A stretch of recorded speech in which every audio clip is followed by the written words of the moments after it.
সকাল সকাল চলে এসেছে আমাদের বাড়িতে বড় সড়ো একটা পার্সেল। অ্যামাজন থেকে আমি প্রচুর জিনিস অর্ডার দিই, তবে এই জিনিসটা কিন্তু আমি অর্ডার করিনি, করেছে আমার হাজবেন্ড। এবার প্রশ্ন হচ্ছে যে এত বড় পার্সেলের মধ্যে আছেটা কি? তুই পেন ছাড়া কিছু পেলে না খোলার জন্য। এবার এসে গেল সেই ঐতিহাসিক মুহূর্ত, এত বড় পার্সেলের মধ্যে আছেটা কি? তুমি কি টিভি অর্ডার দিয়েছিলে? ঘোড়ার ডিম নাকি?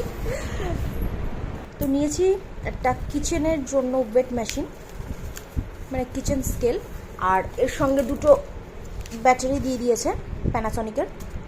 দেখা যাক প্রোডাক্টটা কেমন। আগে একটা ছিল আমার, অনেক বছর চলেছে, কিন্তু সেটা নষ্ট হয়ে গেছে, সেই জন্য এটা নিয়েছি। রিভিউ ভালো দেখেই নিয়েছি, জানি না কেমন হবে, তো দেখা যাক।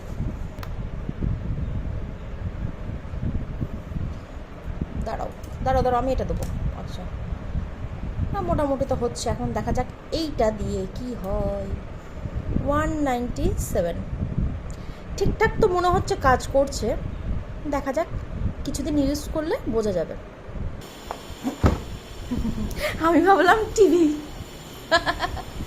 এটা হলো একটা টেবিলটা খুব যে বড় তা বলবো না, তবে মোটামুটি ঠিক আছে। ব্যাস, এই হচ্ছে ফাইনাল লুক। কাজ শুরু করে দাও। তো এটা হচ্ছে মোবাইল হোল্ডার, আর ওটা কি হোল্ডার না, সরি, মোবাইল রাখার জায়গা। এটা কি গ্লাস ফ্লাস কিছু রাখার জন্য, জলের বোতল বা গ্লাস রাখার জন্য, এটা ওটা মোবাইল রাখার জন্য, আর এটা হচ্ছে ট্যাব রাখার জন্য, আর এগুলো হচ্ছে পেন ফেন, হ্যাঁ পেন টেন রাখার জন্য। আর এখানে একটা ড্রয়ার আছে, এর মধ্যে যদি কোনো দরকারি জিনিস রাখার প্রয়োজন হয় সেগুলো রাখতে পারে, মানে রাখতে পারে বলতে অ্যাকচুয়ালি তোমার ওই যে কী বলে মেমোরি কার্ড ফার্ড এগুলো রাখার জন্য, বলো ছোটো যেহেতু। হ্যাঁ, মাউসটা মনে হয় ধরবে না, মাউসটা ধরবে না। ছোট্ট একটা ড্রয়ার আছে এর মধ্যে। এখানে সব কিছুই কালো, সেজন্য ভালোভাবে ফোকাস নিচ্ছে না, তবে টেবিলের কোয়ালিটিটা কিন্তু সত্যি খুব ভালো।